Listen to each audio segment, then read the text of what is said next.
Irmãos, vamos ao Salmo 103.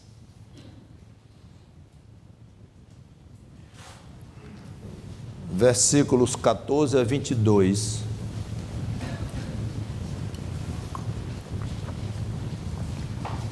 Aliás, não, Salmo 103 inteiro. Eu vou pregar sobre os versículos 14 a 22. Mas há 2 ou 3 semanas eu preguei aqui, a proposta era sobre o Salmo inteiro. E não consegui, então fiquei no versículo 13. Então hoje é do 14 até o último. Mas eu quero ler o Salmo inteiro de novo, para pegarmos o contexto. Então, Salmo 103. Diz assim a palavra de Deus: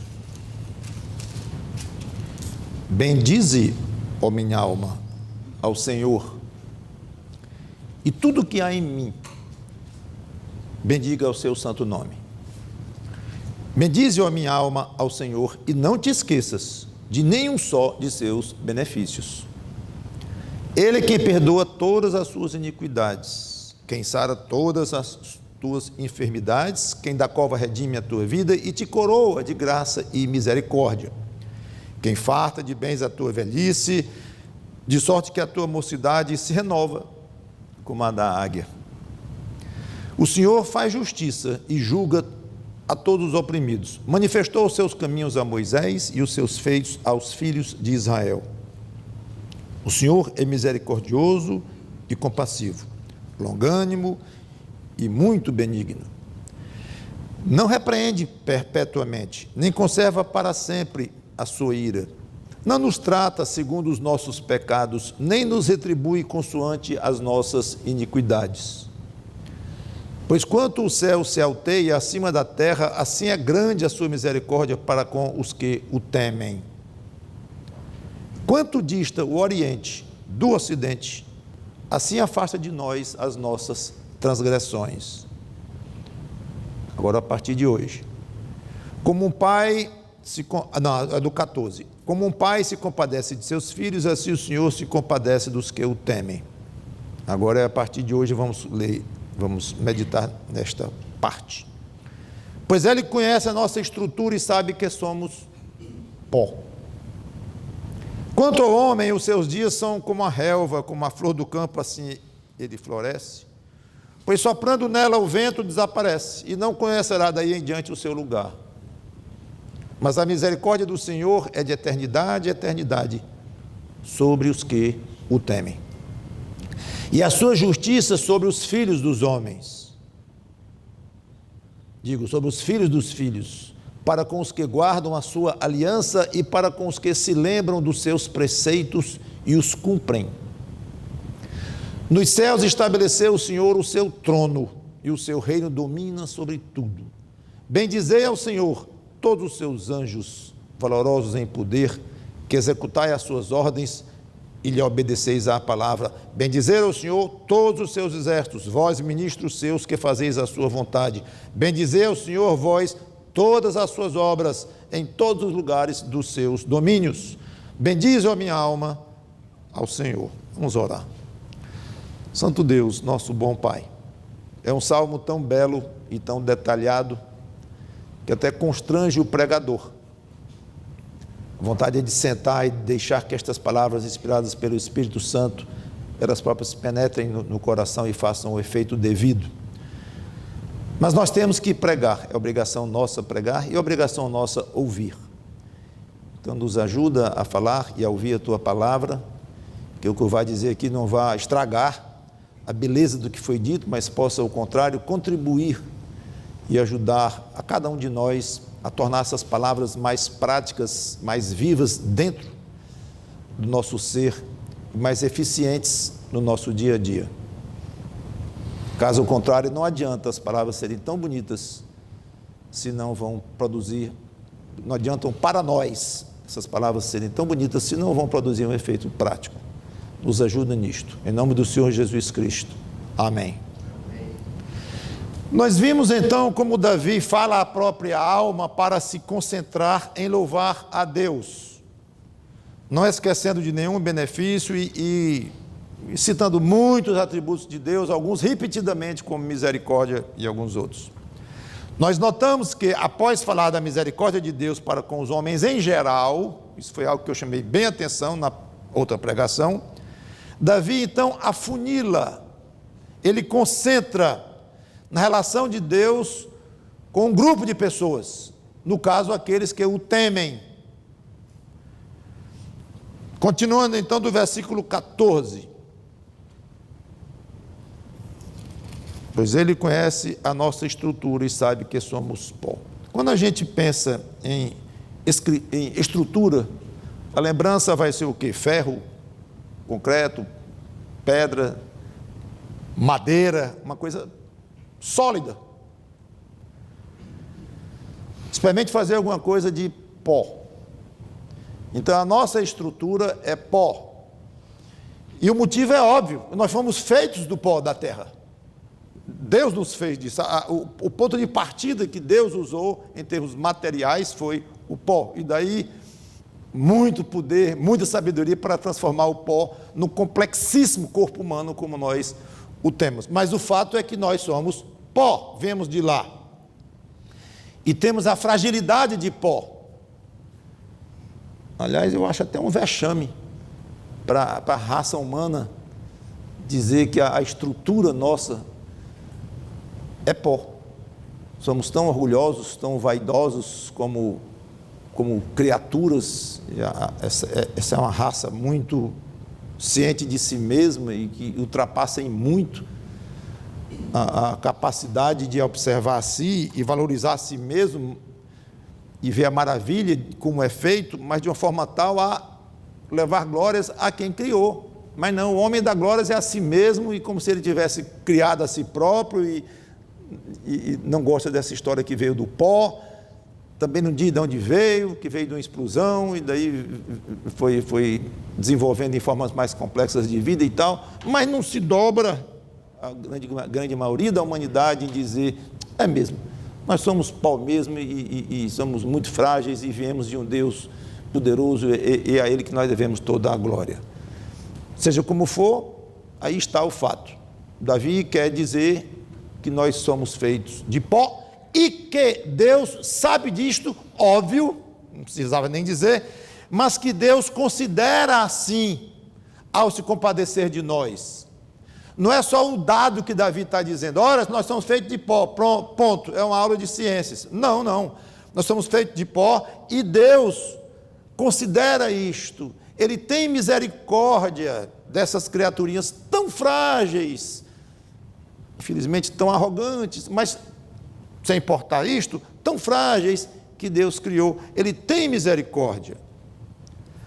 E agora ele mostra o contraste entre a temporariedade do homem e a eternidade de Deus. Curiosamente, à noite nós vamos falar um pouquinho disto, na pregação que vai ter um outro tema. Então, versículos 15 e 16, quanto ao homem, os seus dias são como a relva, como a flor do campo, assim ela floresce, pois soprando nela o vento desaparece, não conhecerá dali em diante o seu lugar. À noite nós vamos falar sobre outras figuras que a Bíblia utiliza para mostrar a rapidez e a fragilidade da vida, não só humana, mas a nossa vida das criaturas que Deus criou. Todo mundo sabe disso, que passa rápido, não é grande novidade não, mas poucos meditam nisto, e poucos tomam atitudes coerentes com o fato de que a vida é curta. Ora, a vida é curta, pastor, isso não é grande novidade, eu sabia que a vida é curta e passa rápido, pois é, mas e aí, o que você faz com isto? Esse é o ponto, não é só o saber em si, mas é a atitude ao saber. E muitos não consideram isto, vivem como se fossem viver centenas, milhares de anos e não estão muito preocupados em lembrar, considerar e alterar a própria vida à frente deste fato inexorável que a vida é muito curta. E ele continua, mas a misericórdia do Senhor é de eternidade a eternidade sobre os que o temem, e a sua justiça sobre os filhos dos homens, para com os que guardam a sua aliança e para com os que se lembram dos seus preceitos e os cumprem.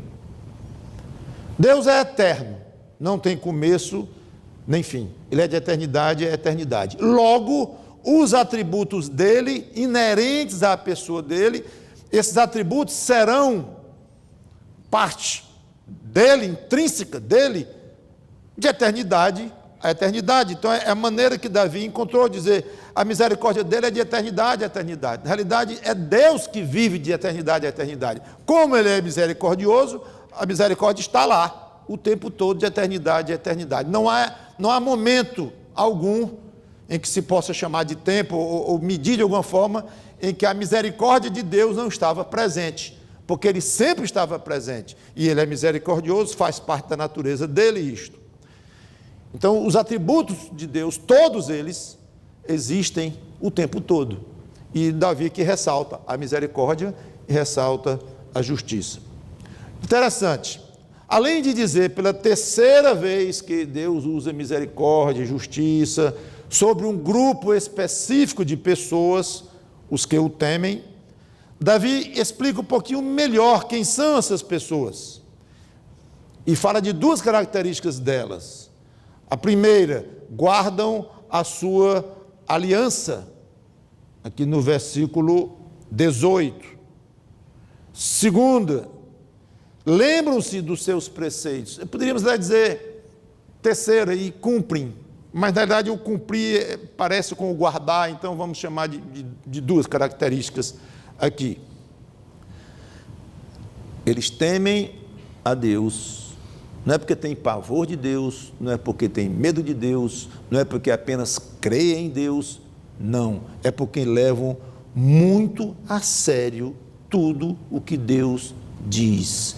Davi define, ele vinha dizendo que Deus exerce misericórdia de uma maneira especial sobre os que o temem, está dito duas vezes, e agora ele resolveu dizer, aliás, deixa eu dizer de uma maneira mais clara aqui, quem é este grupo que eu estou chamando de os tementes a Deus? São os que levam muito a sério as coisas de Deus, procuram se lembrar constantemente dos preceitos desse Deus, tentam cumprir o melhor possível esses preceitos, da maneira mais exata possível. São aqueles que consideram o tempo todo as minhas leis, os meus padrões, os meus conceitos. Então não é apenas uma definição filosófica, no sentido de os que creem em Deus é os que acreditam que Ele existe, e os que temem a Deus é os que de alguma forma o reverenciam, porque reconhecem que Ele é uma autoridade muito grande, muito poderosa, e tem então uma certa referência misturada com um certo temor mesmo do tamanho desse Deus e tal. É isso aí, são pessoas que entendem o tamanho do poder de Deus e têm um certo receio e reverência com esse Deus. Pronto, são esses que são os que temem a Deus. Errado, não é errado, incompleto. Incompleto. Temer a Deus não é só uma questão de saber que Ele é grande, que Ele é poderoso, que Ele é justo e que a mão dEle pesa demais sobre as pessoas e que Ele faz o que Ele quer. Não é só isso. Isso é o ponto de partida para uma atitude de vida. Então Davi não deixa a gente pensar que temer a Deus é só ter esse tipo de pensamento com relação a Deus. Não, não. A pessoa entende a tal ponto isto, quem é este Deus, que quer ser fiel a Ele. E para ser fiel tem que conhecer o que Ele quer, o que Ele deseja, o que Ele gosta, o que Ele não gosta. Isso tudo está na palavra dEle, nas alianças dEle, conforme tem aqui. Então, o que teme a Deus é aquele que se lembra constantemente das coisas de Deus, não se deixa esquecer. Aliás, Davi, quando diz, bendize a minha alma ao Senhor, e não se esqueça de nenhum dos seus benefícios. Eu comentei isso na outra pregação, perfeitamente coerente com esta ideia que está aqui. É sobre esses que Deus tem misericórdia. É sobre esses que Deus exerce gostosamente a sua compaixão e a sua justiça. É sobre esses. É sobre esse grupo. Seria bom se cada crente olhasse para dentro de si e fizesse uma análise rigorosa até. Puxa, eu posso me qualificar de uma maneira plena com esse grupo? Eu sei, sim, eu posso, porque eu creio em Deus, que eu sou crente de Jesus Cristo, eu creio em salvação, eu me arrependi de meus pecados, pedi perdão a Ele e sei que vou para o céu, ponto. Não é bem assim. Eu não faria essa análise só até aí. Então, teologicamente, está correto o que esse papagaiozinho acabou de dizer aí. Mas é muito mais do que isso. Então, ser temente a Deus é muito mais do que recitar essa ladainha evangélica, mesmo que seja verdadeiro. Muitos fazem isso de boca para fora mesmo. Mas mesmo que muitos realmente, verdadeiramente tenham se convertido, mas vão ser filhos de Deus muito raquíticos. Muito mal, muito longe de viver uma vida agradável a este Deus. Por quê? Davi diz aqui, são os que se lembram o tempo todo de Deus, e não só de Deus. Não é se lembrar que existe um Deus no universo, e que esse Deus tem um filho, e que mandou esse filho morrer numa cruz, e eu criei neste filho, graças à fé que recebi dele, e agora sou salvo. Então me lembro constantemente desse Deus, com todo respeito, reverência e tudo, ainda é pouco. Porque não é só se lembrar que esse Deus existe, mas é dizer assim, eu quero o tempo todo manter na frente dos meus olhos o que esse Deus quer, o que esse Deus gosta, o que ele não gosta, o que ele aprova, o que ele reprova. A minha vida, eu quero que seja uma constante demonstração de que eu amo tanto e temo tanto este Deus, que eu quero obedecer em tudo este Deus, eu quero agradar a este Deus. A minha vida precisa ser uma demonstração clara, cabal, constante, segunda-feira, terça-feira, quarta-feira, quinta-feira, todo o tempo, de férias, trabalhando, doente, com saúde, a minha vida vai ser uma demonstração de que eu me lembro o tempo todo, não só da pessoa de Deus de uma maneira geral, mas do que Ele quer, das ordens dEle, dos mandamentos dEle, dos preceitos dEle, todos os dias. Esse é o grupo sobre o qual Deus exerce maravilhosamente os seus atributos. O que foi dito até aqui sobre Deus? Eu não vou pedir para vocês me ajudarem, porque é muita coisa. E eu já fiz um resumo aqui.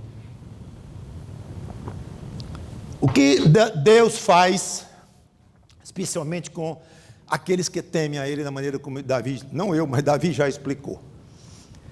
1, perdoa as iniquidades. 2, sara as enfermidades. Claro, não só o nosso texto aqui, mas desde o versículo 1 do capítulo 103.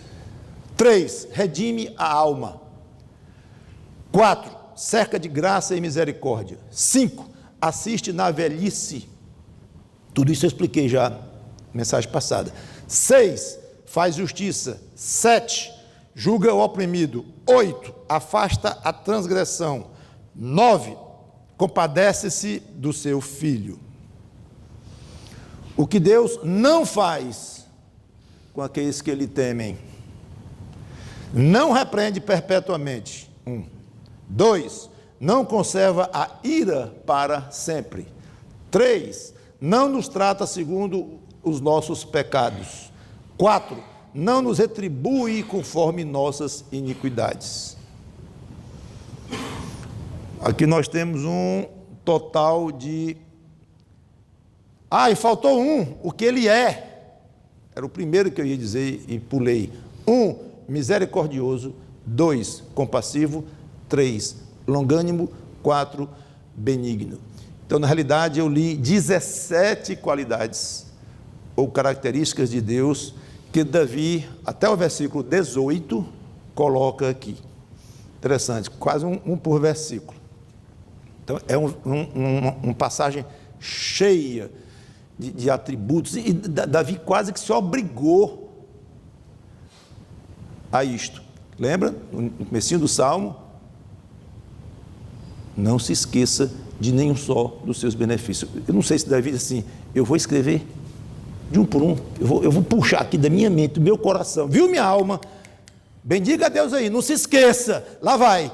Aí colocou 17, como que, resumindo tudo, aí ele vem rasgando no versículo 19. Nos céus estabeleceu o Senhor o seu trono e sobre o seu reino domina sobre tudo. Acabou, não tem nada sobre o qual Deus não domina. Outro dia um senhor, jovem senhor, seus 40 anos de idade, desde pequeno, que é evangélico, pertence a uma outra denominação e tal, o pai é pastor. Pastor, pergunta para fazer para o senhor, diga, meu amigo, esse negócio de Deus ser soberano, ele é soberano para valer em tudo? Mas eu digo tudo, é tudo mesmo, pastor, tudo, olha lá, tudo. Ou tem assim um pedacinho que Deus não sabe, ou escapou, preferiu não saber, só um pedacinho. Eu pensei, esse camarada está enrolado com a eleição. Aí foi tiro e queda, foi 1 hora de conversa e tal.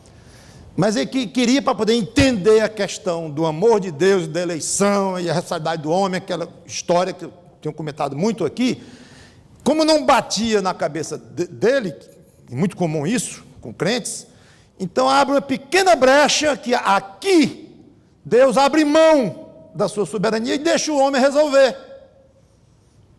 E Deus aí esse tipo de pensamento pode ir longe, ao ponto de alguns acharem que Deus foi pego de surpresa naquele tsunami que houve há uns anos atrás. Houve artigos e pessoas conhecidas no meio evangélico, americano, brasileiro, fazendo artigos de que Deus foi pego de surpresa, que essa Deus não tinha previsto.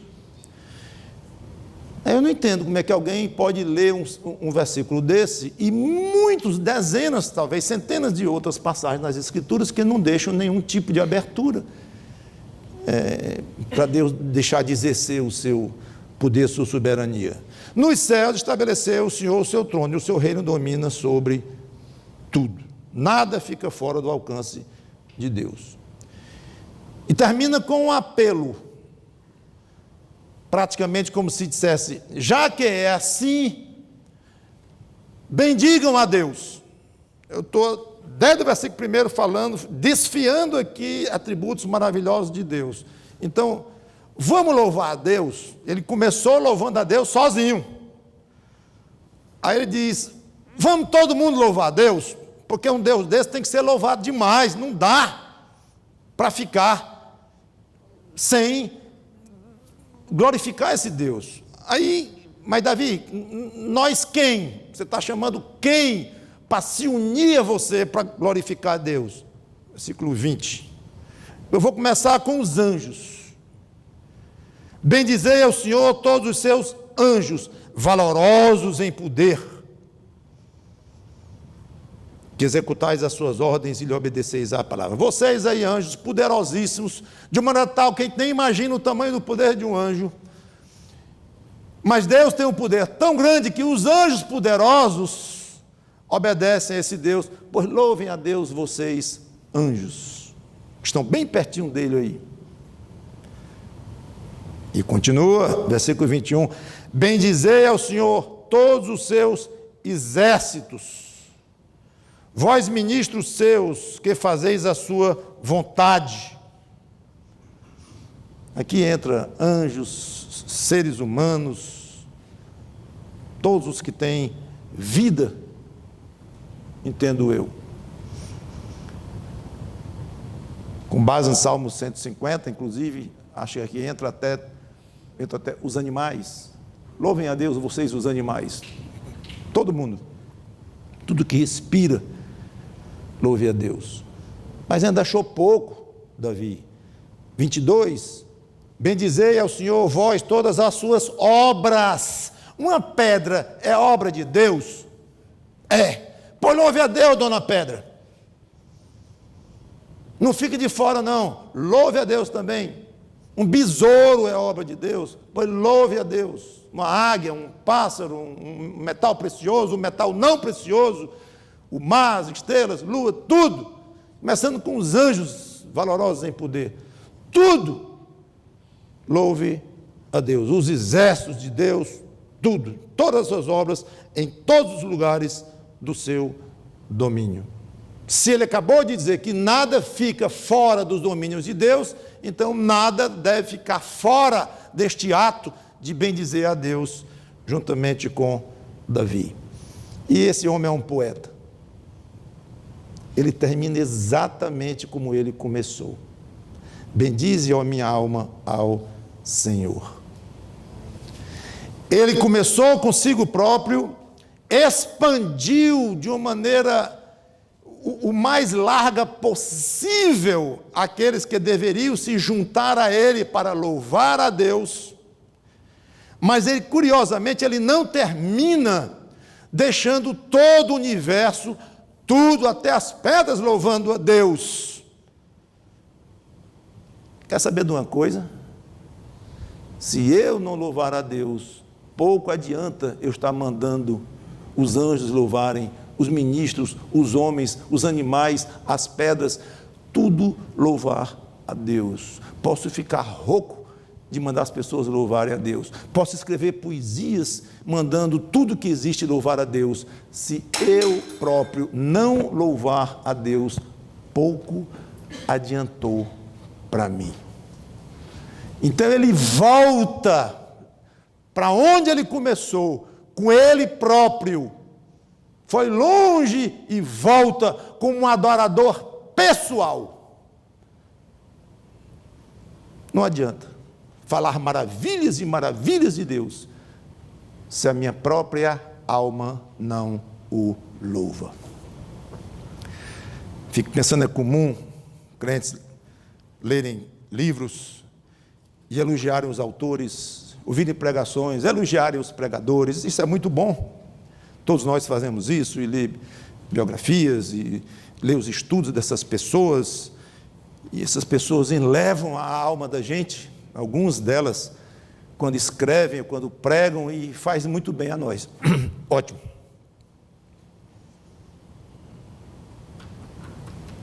Minha alma louve a Deus.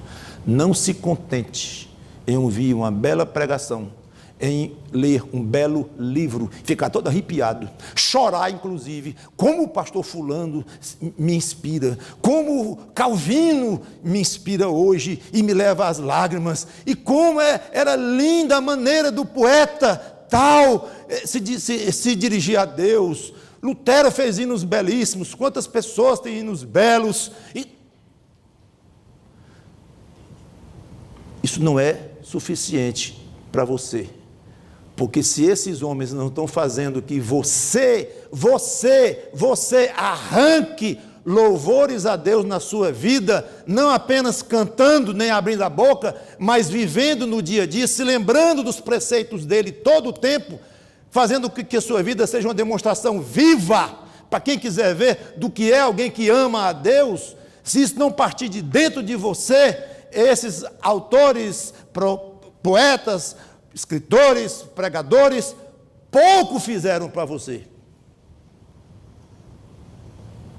Que na realidade, pouco podem fazer mesmo, uma vez que são instrumentos de Deus para edificarem. Nós todos somos instrumentos para edificarmos uns aos outros. Mas para quem há de lhe edificar, de fato, e dar vontade no seu coração, para que sua alma louve a Deus, é o Espírito Santo de Deus. E a esse você deve recorrer continuamente. Não tem sentido algum você pedir um pastor, você pedir um pregador, me ajude a que minha alma tenha mais vontade de louvar a Deus. Não temos essa capacidade, infelizmente, além de uma pregação, de um conselho, de um bate-papo e só. Mas esse é um assunto que você vai ter que resolver, você próprio e o Espírito Santo de Deus. Senhor, me ajuda a louvar a Deus, eu próprio. Não adianta ver os outros louvando se eu próprio não o faço. Então eu termino assim. Primeiro, desejando nós, da Igreja Batista Luz do Mundo, bendigamos ao Senhor. E, por fim, você dizendo para você próprio, para a sua própria alma, de uma maneira que só você consegue falar com a sua própria alma. Minha alma, bendiga ao Senhor e não se esqueça de nenhum dos seus benefícios. Obrigado pelo Senhor Jesus Cristo, que me possibilitou ter esta comunhão contigo, e o Espírito Santo que colocou no meu coração esse desejo, que eu cada vez progrida mais numa vida de um louvor vivo, aberto, externo, visível, para todo mundo ver. Vamos orar.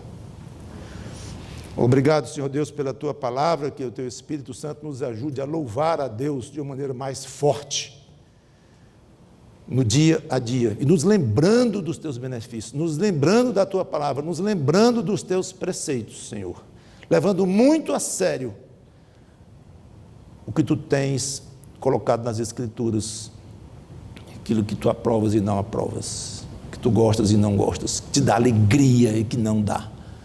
Nos ajuda, Senhor, a vivermos nesta busca constante e, com certeza, neste prazer de saber que estamos Te louvando, pelo menos um tanto quanto, pelo menos estamos levando a sério este privilégio altíssimo de uma criatura Te louvar. E somos mais do que uma simples criatura, somos seres humanos criados à Tua imagem e semelhança. E somos mais do que seres humanos criados à Tua imagem e semelhança. Nós somos Teus filhos em Cristo. Muito obrigado por esse privilégio, ó Pai. Em nome do Senhor Jesus Cristo. Amém.